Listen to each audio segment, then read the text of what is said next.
6 eggs, 6 ways. Filipino version. Let's go!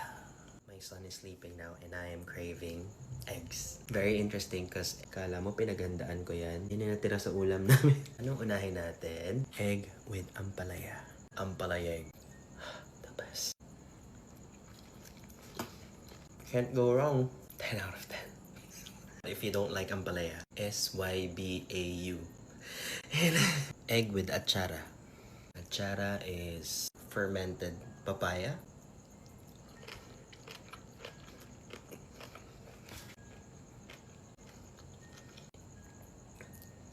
Mm-mm. 2 out of 10.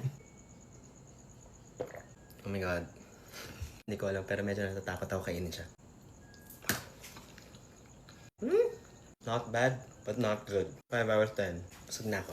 I feel like you can never go wrong with this one. This is egg with adobo. 9 out of 10.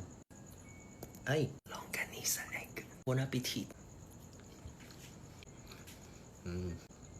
Hindi maganda yata yung nabilan namin. Last but not the least, a Filipino staple. Egg with skyflakes. Topped with crushed. Nagdurog ako ng skyflakes. 8.5. Hindi. See you guys again on my next Grey Bag.